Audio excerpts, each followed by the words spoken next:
started out the year with the ETF approval, and that was a big milestone. I think that the success of the ETFs is another milestone. I think that the halving in April will be a third positive milestone. I think those three things are going to drive momentum, and I think all the marketing wars between the Wall Street firms is going to be positive, and I think the assets being normalized throughout the mainstream investment community, and so I think it'll just keep generating momentum from here. I think it's also worthwhile, I think, to make one point. I think that we're living through the Bitcoin gold rush era. And I think the Bitcoin gold rush era started January 2024. And I think it runs until around November 2034. So it's about 10 years. And I'll tell you why. Because 93.5% or so of the Bitcoin was mined at the beginning of this period. But in November of 2034, 99% of all the Bitcoin that will ever be issued will have been issued. And so that halving is very symbolic. People talk about Bitcoin, issuance coming out over the next 100 years, all the way till 2140. But the truth of the matter is, the last 100 years, you're only getting 1%. So think of, and actually of that 1%, 90 basis points of it is coming in the 12 years that follow 2034, and then it's 10 basis points, 0.1%. But practically speaking, all of the block rewards are de minimis starting in 2034. It's 1% over 100 years may as well be nothing, because the daily volatility and the daily trading volume is going to render that to be somewhere between third order, fourth order, fifth order of magnitude. So that being the case, really, this 10 years is your best chance to get Bitcoin, right? This is the gold rush, because this is the period where there's still a lot of FUD. There's still a lot of uncertainty. People still aren't sure. They don't understand digital energy. They don't understand digital capital. They don't understand digital property. There's a lot of debate in the community. Is Bitcoin a currency, or is it a property? Or, there's massive debate. And a lot of people say, well, it's a currency, and since it's not legal tender, or because it doesn't move fast enough, or I can't buy coffee with it, it's not a good currency. So there's a lot of confusion in the crypto community. There's a lot of mainstream regulators. They think it's currency. So you see bankers say, oh, it's a currency, but it's not a good currency because I can't buy coffee with it. I can't buy things online with it. It's too volatile. And they think that's a criticism. And so they criticize it. And then people that think that they know what they're talking about, they hear some famous person say, well, Bitcoin is not a good currency, and or the government will ban it, or it's not as good as the dollar or something. And so they get afraid. And they say, well, then I trust that guy, so I'm not going to buy it. So a lot of people are criticizing it for the wrong reason. A lot of people misunderstand it, and that creates lots of chaos, misinformation, stupid, misleading stories in mainstream media. It creates like bad takes on Twitter. It creates all sorts of confusion amongst Wall Street analysts. And so all of that fear, uncertainty, and doubt, and just basic confusion, and then misunderstanding, that causes a slow growth in demand, right? Like, demand is growing, but imagine how much faster it would be growing if everybody had spent 100 hours, right? Right, the people that criticize it, there's no way Warren Buffett spent 100 hours studying Bitcoin, right? There's not likely that everyone that criticizes it spent 100 hours studying it. They haven't read the Bitcoin Standard. They probably haven't listened to 20, 30, 40 hours of podcasts, right? So the critics are misinformed, and the mainstream investors, they have all the money, right? There's $900 trillion of wealth out there. There's only $1 trillion in Bitcoin. So 99.9% of the money, of the wealth, is not invested, right, in the asset class. So a lot of people that don't understand what this is have a lot of money, and yet we've got a 10-year period when there's going to be an explosive increase in education. Right? As Bitcoin's going to go up, and as the price goes up, more people are going to get asked, and they're going to like reject. They're like, stop asking me. I hate talking about this. Like, we don't like it because it's like gold. It doesn't generate cash flows, or they don't understand. If you don't understand perfect money, right? What's wrong with gold? Gold has emissions. Gold is inflationary. That's why it doesn't work. If you don't understand that, then you don't understand why digital gold is better than gold. So you don't understand Bitcoin. You don't understand money. And then you haven't really thought very deeply about property theory or capital theory. So you definitely don't understand digital capital, which means you don't understand digital energy, which means that when someone asks you, you're going to buy it, your answer is, of course I'm not going to buy it. I don't get it. But what I say to people, right, like, if everybody read all these books, if they listened to all your podcasts, if they listened to all my podcasts, if they thought about it for a few hundred hours, tomorrow they would wake up, they would all buy Bitcoin, and Bitcoin would be $5 million a coin.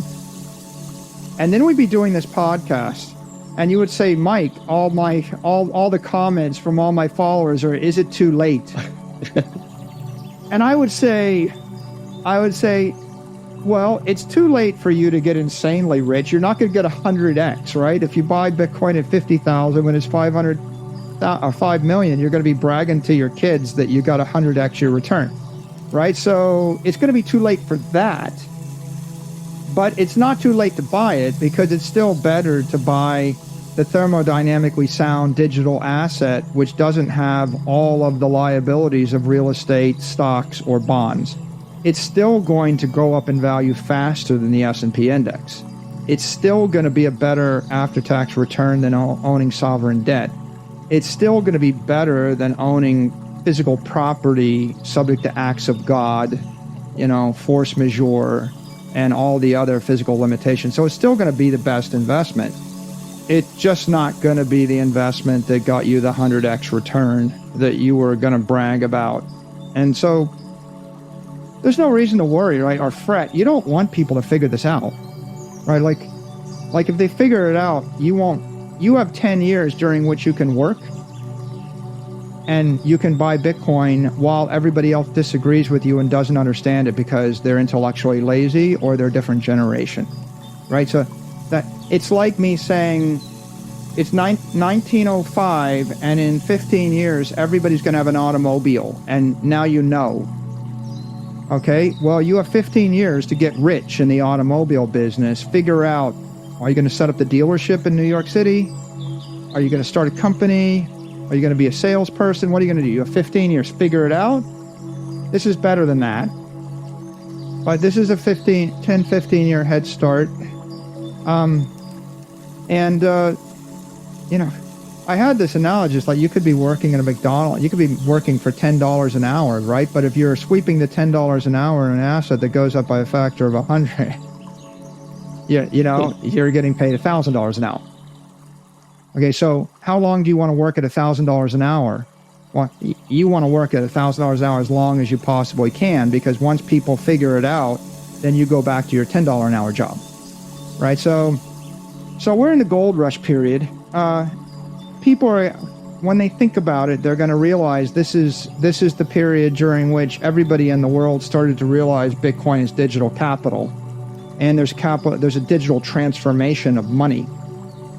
And that you want to hop on top of that. You want to exploit that.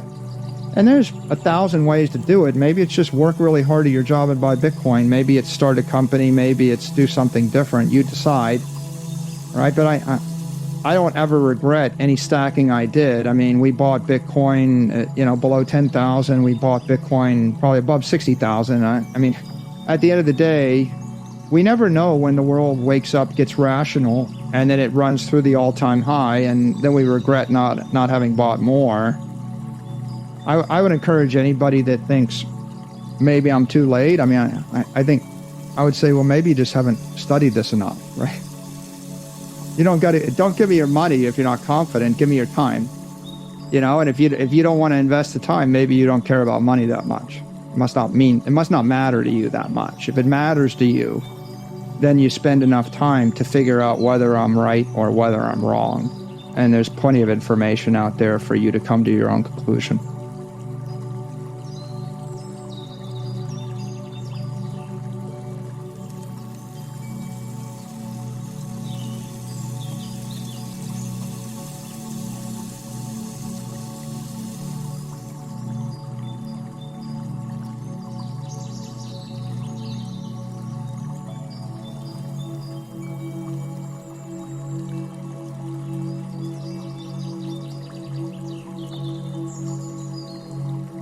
Bitcoin is certainly at least digital gold.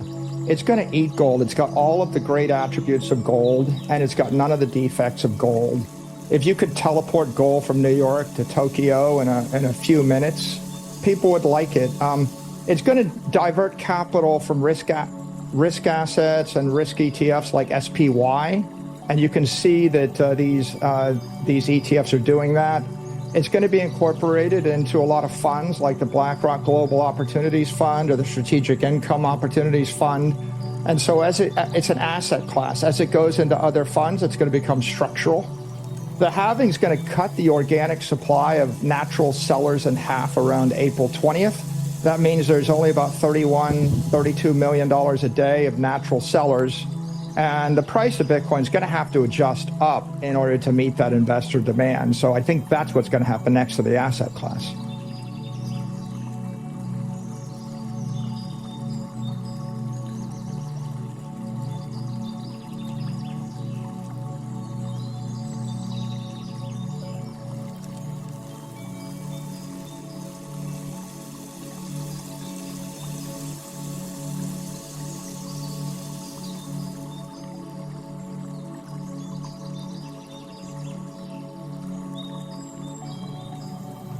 Bitcoin represents the economic epicenter of cyberspace. It is the one place where if I want to create a digital application, if I want to move money at the speed of light, and I live in Singapore, I'm using Bitcoin. If I live in Paris, I'm using Bitcoin. If I live in Moscow, I'm using Bitcoin. If I live in China, I'm using Bitcoin. So you see, everybody in the world that actually believes in the idea of a digital asset that wants to build this as a treasury reserve asset, they're going to gravitate toward the most powerful network. Why? Because everybody else is gravitating there. Why do people go to New York? Because the smart money is in New York. I could go to New York 20 years ago. I could take 10 meetings. I could raise $1 billion in 2 days. So why would you be so stupid as to go to New York? Well, because that's where the money is. The money is in New York. So I went. And what did I bring with me? I brought my brain power, and I built my business there. And so I then reinforced that network effect. Today, the smart money is in Bitcoin. Bitcoin's about a $500 billion network. How big can it get? Well, 500 trillion, 1,000x bigger in today's dollars. There's about $950 trillion worth of wealth out there. 350 trillion worth of real estate. Half of it is just capital or monetary premium. $300 trillion worth of bonds. Half of it is just a monetary premium. 100 trillion worth of equity. Half of it is a monetary premium. 12 trillion worth of gold. 80% of it is a monetary premium. So as the world gets smarter, people are going to sell those things because they don't make good money. Gold is awful money. Right? It's just awful money. If you store your money in gold, you're losing half of your wealth every 35 years. So why would you do that, right? It's not working. In the last 2.5 years, gold is down 5%, Bitcoin is up 150%. The only people that are buying or holding gold are people that aren't paying attention, right? The smart money is clearly running away from it, and in time, people will dump their gold, and when they dump their gold, Bitcoin will jump by a factor of 10. So the answer to the question of why you should buy a Bitcoin is a Bitcoin represents one block in cyber New York, which has got 21 million blocks for all of eternity.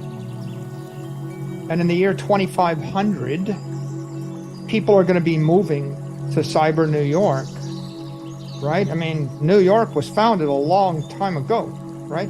The only thing that keeps people from continuing to come into the great city, whether it's the New York or the London or the Paris, is when the economic flows move from the physical domain to the digital domain. As long as you did business in an analog world where you had to like put on a suit and walk into a building and meet with people, then you're going to see London and Paris and Tokyo and Hong Kong be great cities. When the economy moves to the digital realm and you don't have to put on a suit and walk into a building, and you can have a Zoom meeting of 20 people in 20 places and raise $1 billion in a day, right? Then some of the economic energy drains out of the city networks and it drains into the crypto network. And so buying a Bitcoin, whether it's one Bitcoin or 1 million Satoshis or 100,000 Satoshis or one Satoshi, is just like buying into New York City 250 years ago. Yeah, sure, you're late. People got there 100 years before you. Okay? Well, in this case, someone got there 14 years before you. I once tweeted, very famously, I said, I think Bitcoin is, going the way of online gambling, and I think Bitcoin's like $100 a coin then, okay? And I was wrong, but I didn't need it. I was wrong. When I needed Bitcoin was $9,500, $10,000 a coin, and so I bought it at $10,000 instead of $100. People will buy it at 100,000. They will buy it at 1 million.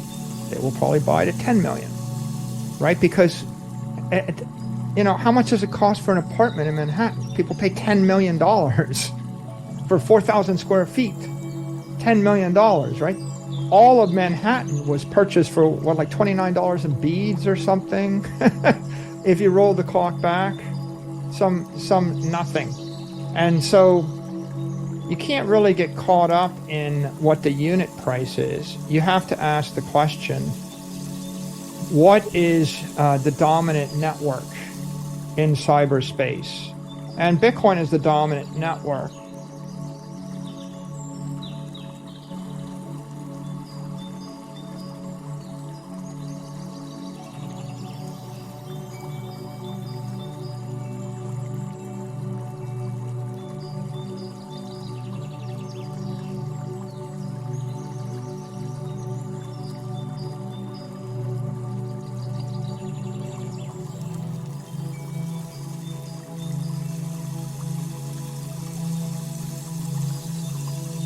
Bitcoin is certainly at least digital gold. It's going to eat gold. It's got all of the great attributes of gold, and it's got none of the defects of gold. If you could teleport gold from New York to Tokyo in a few minutes, people would like it. It's going to divert capital from risk assets and risk ETFs like SPY, and you can see that these ETFs are doing that. It's going to be incorporated into a lot of funds like the BlackRock Global Opportunities Fund or the Strategic Income Opportunities Fund. And so it's an asset class. As it goes into other funds, it's going to become structural. The halving is going to cut the organic supply of natural sellers in half around April 20th. That means there's only about $32 million a day of natural sellers. And the price of Bitcoin is going to have to adjust up in order to meet that investor demand. So I think that's what's going to happen next to the asset class.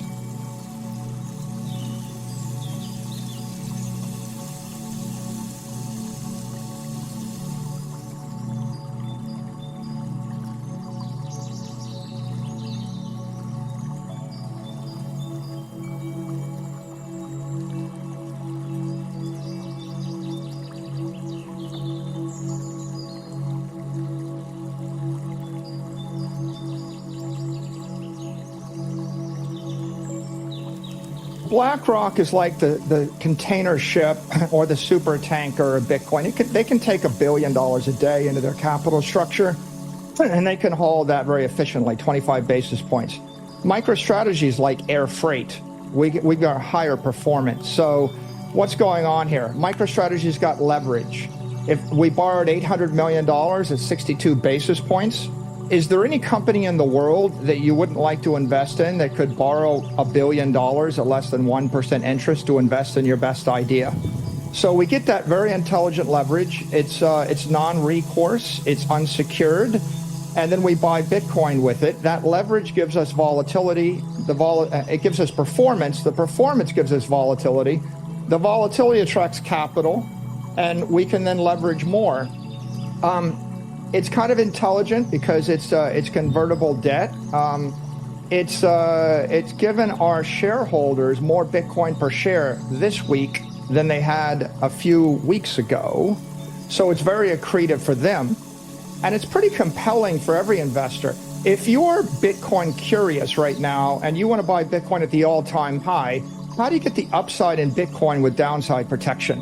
MicroStrategy sold $800 million in debt, and we have $13 billion of Bitcoin on the balance sheet. So we're giving you an over-collateralized loan and the upside. But if you're a Bitcoin maximalist and you love Bitcoin and you want to hold it forever, the ETFs charge you 25 basis points. MicroStrategy is accreting. We're giving you a yield against your shares in a tax-efficient fashion. So the maximalists like the equity.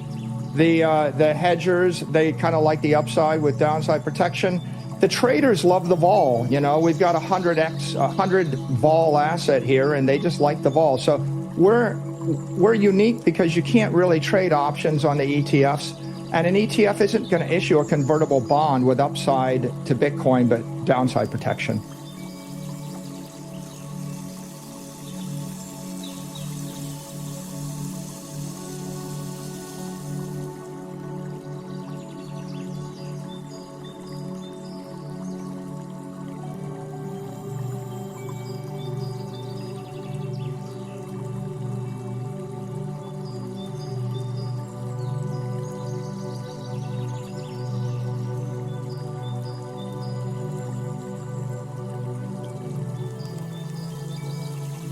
There's no doubt in my mind Bitcoin was a better investment at 17,000 than it was at 65,000. I take the Warren Buffett view on this. Bitcoin's a superior investment to gold, equity, bonds, and real estate because it's digital. You can trade it 1 million times faster than conventional assets using a computer. It's available. Most other assets only trade less than 20% of the time. Bitcoin's trading 168 hours a week. We bought $800 million of Bitcoin, and a lot of it we bought over the weekend when all the conventional markets are closed. It's global. It's the most widely recognized and trusted investment asset in the world right now. It's ethical because it's the king of all commodities. There's no issuer. There's no company. There's no country controlling it. And fundamentally, it's useful. Thousands of market makers can trade it all the time. Millions of companies can trade it. Billions of people. If you want to buy a house on Saturday in Africa, this is the way to do it. If you want to buy a car on Sunday morning, this is the way to do it. So it's a pretty great asset. It's the greatest of the assets in my opinion. There's no second best asset. So I didn't have any question about it. We're just waiting for the rest of the world to realize how good it is.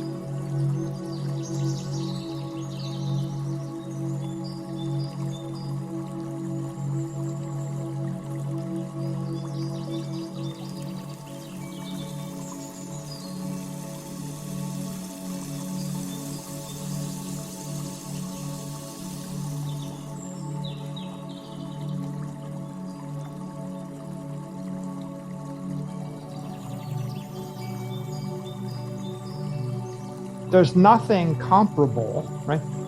It's a revolutionary transaction network, and it's also a revolutionary monetary network, both at the same time. It's like kind of dual revolutions, because in one case you can distribute economic energy to billions and billions of people, billions of times an hour, and that is something of wonder. And in the other case, you can store $1 billion of energy in a battery for 100 years and still have the energy. And we don't have any other credit or cash or asset instrument or property instrument where you could store $1 billion of economic energy for 100 years without dissipating it. It's just a question of how fast, right? In gold, you dissipate 90% of it in 100 years. In fiat, like US dollars, you dissipate 98%, 99% in 100 years. In electricity, like literal electrical energy, you dissipate 100%. No one can store that much electrical energy for 100 years. You dissipate it all. It's all gone. The ideal situation you want to get to eventually is I put 100% of my assets into Bitcoin, and then I have a credit card / credit line, which is drawn against which is converted into local currency, and it is drawn against the Bitcoin. So I have $10,000 of Bitcoin, and I want to spend $37. So I spend $37, and now I owe $37 against my my 50 million Satoshis. And I never really sell my Bitcoin. I just generated debt against the Bitcoin. And we're a little bit early here, but if your expense ratio is less than your expected appreciation over time, that is to say, if you expect Bitcoin to go up 10% a year, and if you have $1 million in assets and your expenses a year are $50,000, so your expense ratio is 5% a year, and you expect Bitcoin to appreciate at 10% a year. If your expense ratio is less than your expected appreciation over time, you never have to sell anything ever. You can borrow against your assets from now to the end of eternity. Now, it requires that you have a Bitcoin banking sector developed, right? You have to have a credit line against the Bitcoin, and we see that developing in different ways around the world, but ultimately that would be the ideal situation. You would want to have a situation where you're holding Bitcoin and you're drawing credit lines in the currencies that exist.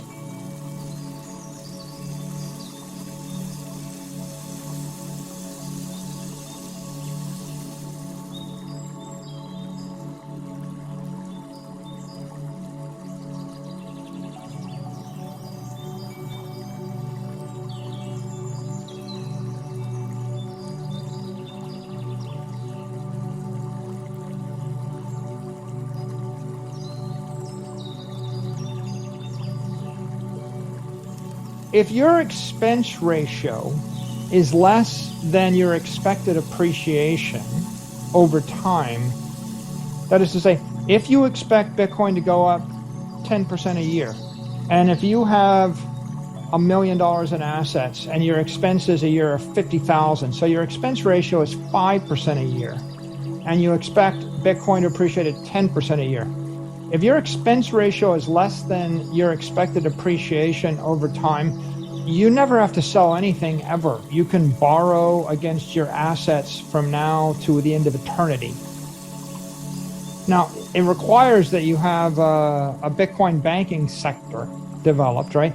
You have to have a credit line against the Bitcoin, and we see that developing in different ways around the world, but ultimately that would be the ideal situation. You would want to have a situation where you're holding Bitcoin and you're drawing credit lines in the currencies that exist.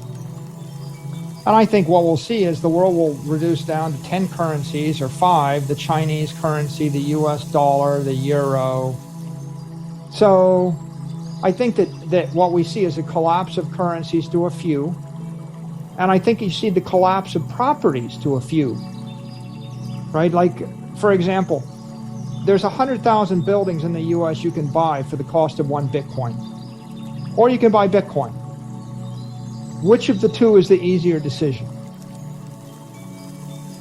So presumably it's like a lot of things that are manufactured as stores of value, a security, a REIT, a bond. It's like, why do I need all that stuff if I can just buy Bitcoin? So I think that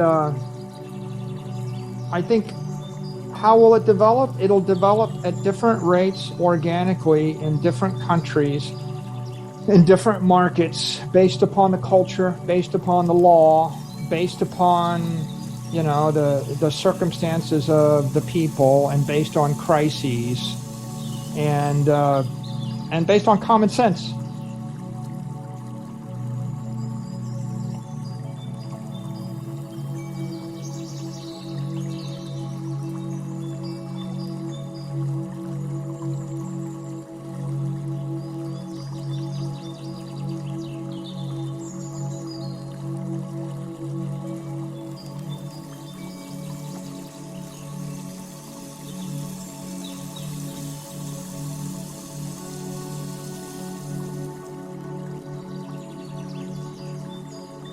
Well, Bitcoin represents pure digital property, global property.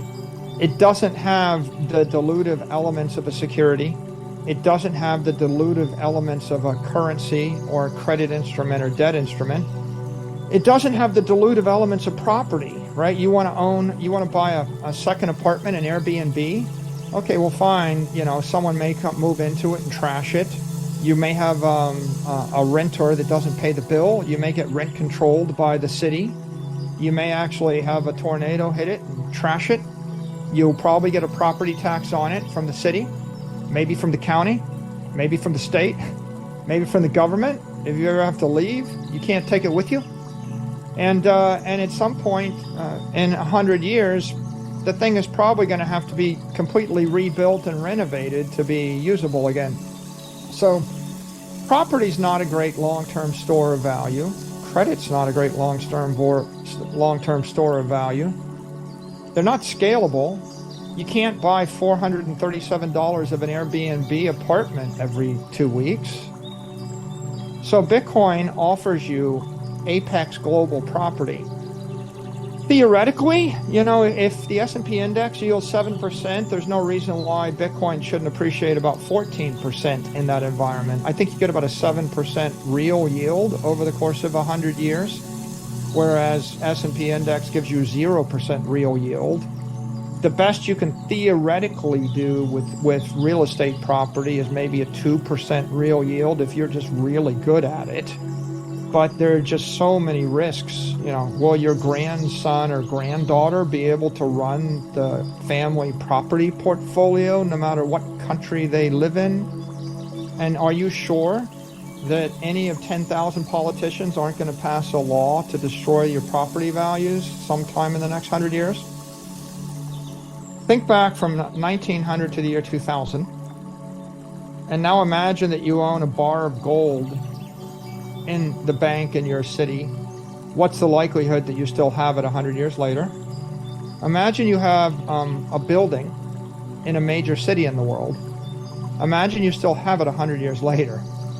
Would you want to own a building in Russia, in Moscow, in Kiev, in Tokyo, in London, in Paris, in New York? Where would you want to own the building? Where would you want to own the bar of gold?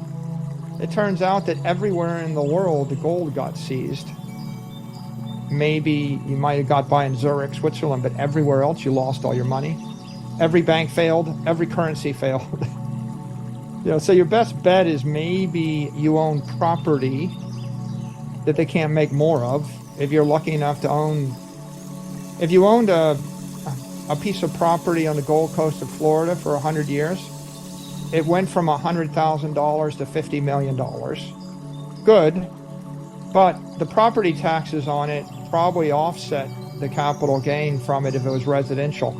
So the only way you could have actually made money owning property is if you own commercial real estate and you generated a rent on it in excess of the taxes and the insurance and the depreciation and the maintenance. Not easy to do that everywhere in the world. So Bitcoin represents property rights, or the right to purchase perfect property that is maintainable, right? It's low cost to maintain. It's indestructible. You know, the rain doesn't melt it. Tornadoes don't destroy it. And it's scalable. You can buy it with your weekly paycheck. And if it's liquid, you can sell it Try selling it 1/100th of a building. Not so easy. You want to mortgage the building? Well, you can, a building in Kansas City, you could mortgage to a bank that deals in Kansas City real estate. But if you're Turkish and you have a building in Istanbul, there's only just a small number of banks in the world that will give you a mortgage on that. The mortgage will be in lira. The lira is losing 30 to 40% of its value a year. You got a problem. So Bitcoin represents global digital property. You can take it anywhere on earth. You can hold it for 100 years. In theory, you can hold it for 1,000 years. So you can take a very long view. And how many banks will want your Bitcoin? You see what's going on right now is there's a French bank that wants to custody Bitcoin. There's a German bank that wants to custody Bitcoin. There's a Singapore bank that wants to custody Bitcoin. The banks in the UAE are getting into the business. The banks in Spain are getting into the business. The banks in the US are getting into the business. Right? And on the other hand, none of those banks want to give you a mortgage on your house in Arkansas. Only a local bank in Arkansas is going to get into that, right? So Bitcoin represents a pure economic asset. It doesn't have the liabilities that come with securities and other forms of property and other commodities. And it's simple, and that's why it appeals to the middle class. I don't have a better solution for you if you're a working person on a salary and you want to take control of your own economic destiny.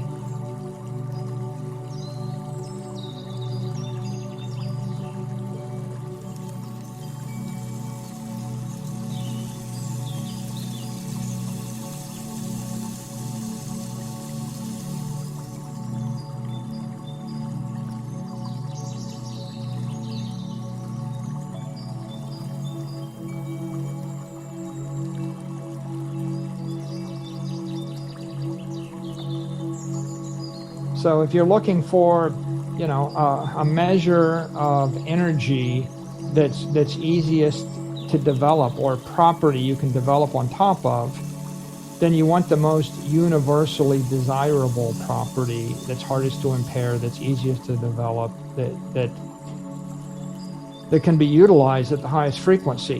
When I have a hotel, if the hotel had every room booked 365 days a year, I'm obviously squeezing more revenue out of the hotel.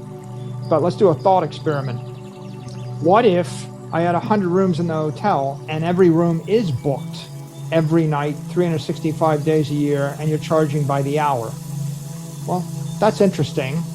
Now, how many hours of the year, how many room hours are actually unoccupied in the hotel, even though the hotel is theoretically booked every room night? Even if 100 people book every room night in the hotel for 365 days, they have to leave the room. They leave to go to work. They leave to go out, to a bar. They leave to commute. And point of fact, the hotel that's fully booked is empty 2/3 of the time. So if I really could book out the room hour by hour, my revenues would triple. So you see where you get. Now, what if I could actually book out the room hour by hour to anybody in any city on earth? What if I could actually move the hotel or teleport the hotel every hour? Well, not only could I drive the occupancy up by a factor of 10, I could also increase the pricing. I could move the hotel to the place in the world that the Venice for the Venice Film Festival, or I can move it to wherever the Super Bowl is. So if I could move the hotel to the place where the room rates are the highest by the hour, my utilization would go up, my price per hour would go up. What if my costs were fixed? Well, now, if you think about it, right, the profitability of a hotel running at 47% occupancy at standard rates in Dallas, Texas, is 10%. The profitability of the hotel running at 100% occupancy at standard rates goes to 70%. The profit of the hotel running at 300% occupancy goes to 200%. The profitability of the hotel running at 300% occupancy at the highest marginal rate you can get for a room anywhere on earth at any point in time is going to 3,000% or 30,000%. And so what did I just do? I just dematerialized the property and I moved it with a frequency which was unimaginable. That's what Bitcoin is, right? That's what happens when you dematerialize property. You have the option to move it with a frequency which is unimaginable to the highest marginal use, right? And when people get their heads around that, you realize that, well, do you want to own a hotel in Texas? No. Do you want to own anything fixed in the real world? No. What do you want to own? You want to own the apex property in cyberspace that's universally desirable to everybody, and then you want to loan it out to them for the number of seconds that they want to use it, and then snatch it back at no cost or one Satoshi. And that really is what's interesting about Bitcoin and everything around it, right? I mean, all of the possibility to develop those businesses and develop those applications.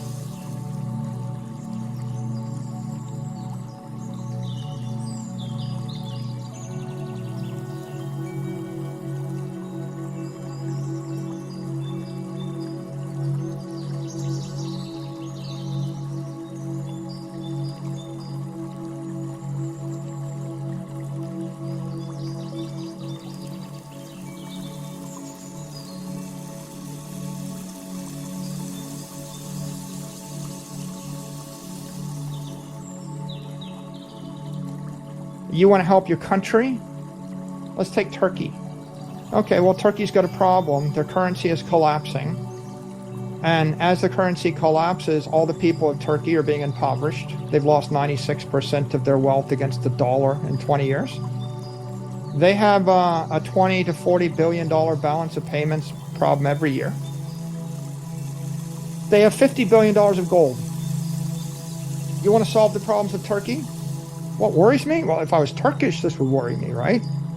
Sell the $50 billion of gold, buy $50 billion worth of Bitcoin.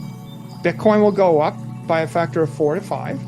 The Turkey central bank will have $250 billion of Bitcoin. Bitcoin will appreciate anywhere from 15 to 20% a year thereafter.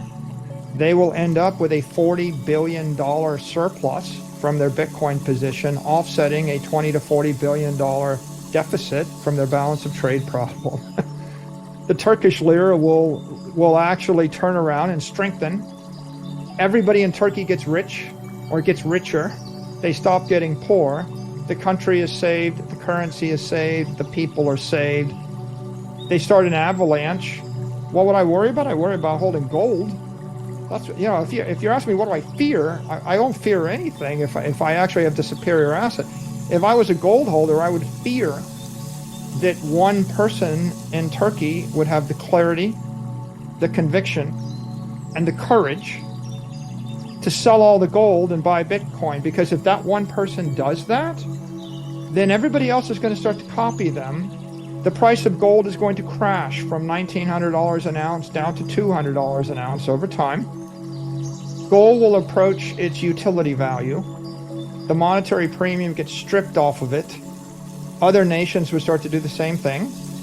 The nations that move first will have their currencies benefit, because instead of having your currency backed by gold, your currency be backed by Bitcoin. Your nation is backed by Bitcoin. Your nation goes on the Bitcoin standard. What happened to the African nations that kept the glass bead standard when the Europeans showed up on the gold standard? Right? The Europeans basically printed a bunch of glass beads, used it to buy everything in the African nation, enslaved everybody in Africa, owned everything, and impoverished everyone that stayed on the glass bead standard. So, is the gold standard working in Turkey? No. If it was working, the lira wouldn't be crashing, right? Is the gold standard working in China? No, they're not on the gold standard. The CNY is weak. How do you know it's weak? Because they have capital controls. If they drop the capital controls, everybody would take their money out of the CNY and the CNY would crash. So, it's not really a question of worrying about Bitcoin. You ought to worry about everything else. If you have any money in anything other than Bitcoin, you should be worrying that someone's going to get rational and start to short or sell that asset you're holding as a store of value, and they're going to start to buy Bitcoin with it, because when that happens, gold goes from $11 trillion market cap to $2 trillion market cap. Bitcoin goes from $500 billion market cap to $5 trillion market cap, right? By the way, I just laid this out for a nation. The same thing works for a company. Like my company stock was, $120 a share. We had $250 million of assets. We bought Bitcoin with it. Today, the stock is quadrupled almost, and we have $4.25 billion of assets. Our assets are up by a factor of 20. We've made billions of dollars for our shareholders. Our stock is up 150%. Which outperforms Apple, Amazon, Facebook, Google, every one of the big tech companies, every asset class. So what do you fear? If we bought gold would have been down 4%. If we had bought gold, we would have $220 million of gold right now instead of $4.2 billion worth of Bitcoin right now. That's what you fear. So the big idea is you can be on a Bitcoin standard. Your company can be on a Bitcoin standard. Your country can be on a Bitcoin standard. You don't have the option to not be on a Bitcoin standard. The decision to not be on a Bitcoin standard is the decision to be on a gold standard, or an Airbnb apartment standard, or an S&P standard, or a silver standard, or a bond standard, or you want to be on the peso standard. The peso's gone from 1 peso to the dollar to 485 pesos to the dollar in 20 years. That's losing 99.8% of your wealth in 20 years. Against the dollar's lost 75% of its wealth in the same time frame against scarce assets. So you want to be on a peso standard, you're going to lose 99.95% of your wealth in 20 years. So the fear really is somebody does it to you, right? A good idea is an idea that you wouldn't want your competitor to pursue to your detriment. So I'm beyond the fearing of Bitcoin. I think we're past the event horizon. It's pretty clear it's winning. It's been accepted. It's accepted in China. The Chinese acknowledge it as a digital asset. If the Chinese, the Europeans, the Middle Easterners, the Singaporeans, the Africans, the South Americans, the North Americans all acknowledge Bitcoin, what am I worried about? Really, your worries are all about your own business, your own family, your own country, your own city. You can execute poorly. You can take your Bitcoin and put it with BlockFi or Celsius or FTX and have the counterparty fail. You can worry about that. I guess I would say I worry about counterparties, right? We all worry about all the counterparties we deal with and who do you trust, and you should always, you get a hardware wallet, does it have a hole in it? When people send me a hardware wallet, they're like, this is just for you. I'm giving it to you for free. I'm like, oh, yeah, I'm not using this one, right? Right? So there are things to worry about, but they're common sense things to worry about, as opposed to Bitcoin itself. The whole principle of Bitcoin is we've created an asset on a network to eliminate counterparty risk in the asset and counterparty risk in the network. When you actually own a commodity, you have counterparty risk to the other commodity manufacturers and the physical jurisdictions you custody the commodity in. And when you have a commodity you can't self-custody, then you have counterparty risk to the custodian. And that gets your gold seized, or that gets your oil embargoed, or whatever. So Bitcoin is all about eliminating counterparty risk. So I think probably just don't F it up, right? Don't try to fix it, right? Don't try to fix Bitcoin like that. You wonder why the Bitcoin maxi is so hostile to people with their ideas. like we just want to double the block size, or we want to change this rule or that rule. They're hostile to that because it's already perfect, and it's a bunch of imperfect people with a large ego that think that they can improve it, and they want to basically F it up. So I would probably be a bit worried about that if there was any threat, but Bitcoin, I think, is stabilized. The protocol is stabilized. The community is very committed to the current conservative principles of Bitcoin. So I don't see that as a threat. I think now we're just in an expansion adoption stage. And as William Gibson said, the future's already here. It's just not evenly distributed. So, you just think about if you have perfect money and perfect economic energy and a perfect network, the issue is, how do you want to distribute it?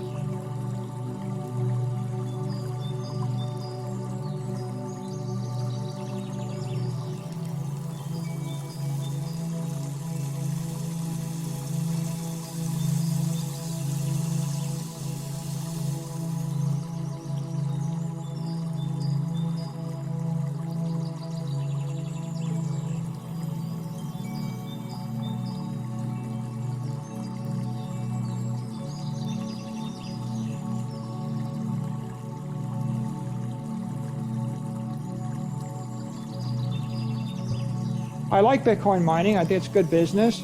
I also think it's going to get. I also think that it's a business that calls for a very aggressive business strategy.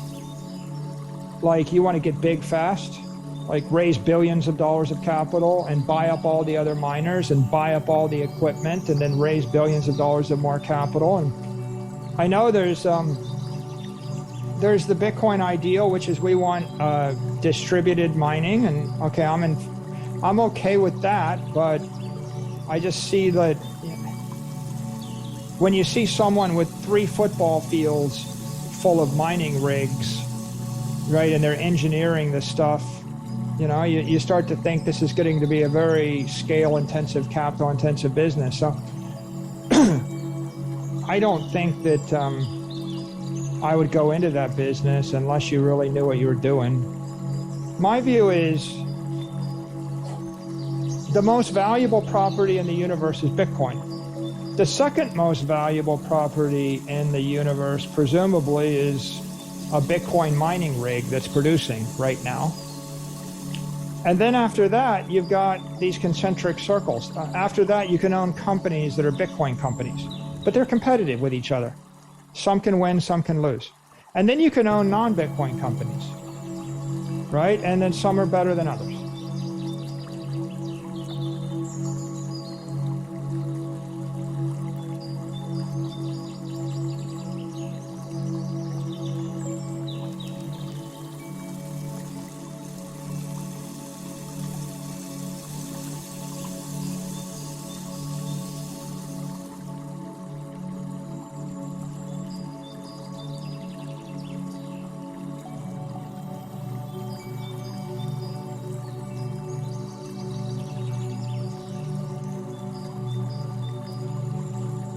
My closing remark is, I thought Bitcoin was a good idea in August of 2020. There's every single month for the past 13 months, there have been fundamental developments in the space that have made it a better idea. Every single month, every week, I almost see a new development that makes the network stronger, smarter, faster, harder. It makes it more anti-fragile. It makes it more it becomes clearer and clearer that this is the future of digital property. This is digital energy. This is the future of digital money. This is the solution to the problems of the world. This is a macroeconomic imperative for $500 trillion worth of capital. This is a technical imperative for everybody in the technology industry and the energy industry. And this is a moral imperative for everybody on Earth, right? So I've just become more convicted every single week, every single month that's gone by. There's not a single thing that's happened the past 13 months that I thought caused me to think that the future was riskier or less certain.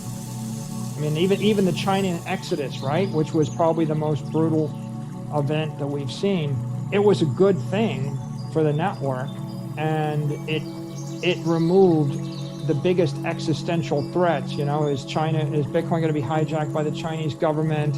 What about a 51% attack? You know, how anti-fragile is the network?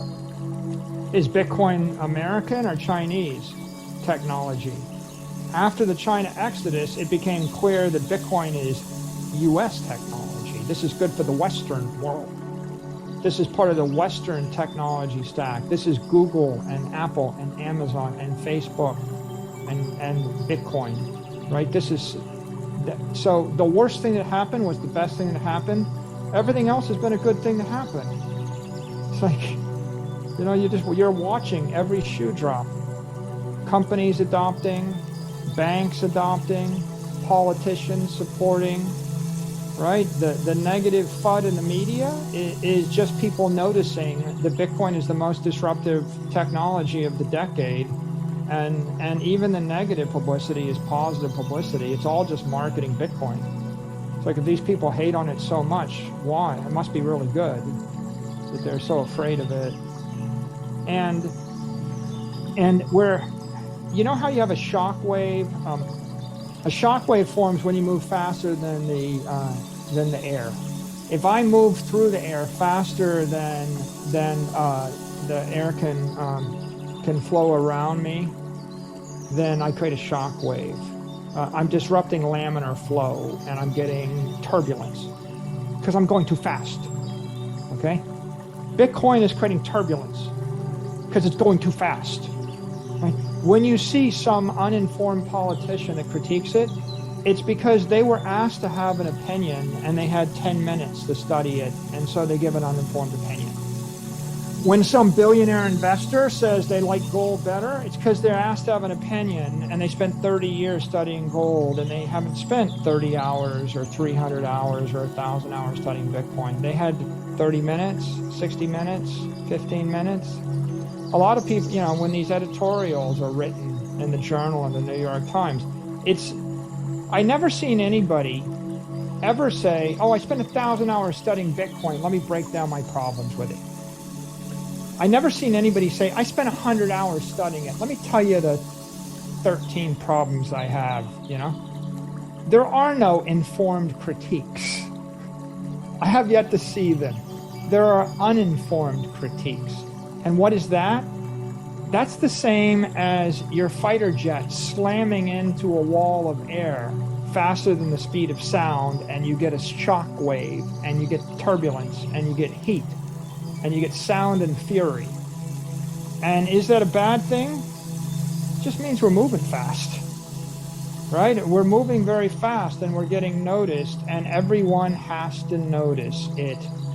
Right? And when you're asking the spokesperson for the Kremlin, you know, for Putin, whether or not Russia is going to adopt Bitcoin as the national currency, that's not, when they say not yet or no, that's not a negative signal. That's a positive signal. Nobody asked Putin whether they're going to adopt Apple stock or gold or silver or the giant stone coin of the Yap people as currency in Russia, right? There's only one question they're asking them. And they're asking them the question because it's on the table, and that's indicative of the success of Bitcoin. So, to summarize, I am more bullish than ever.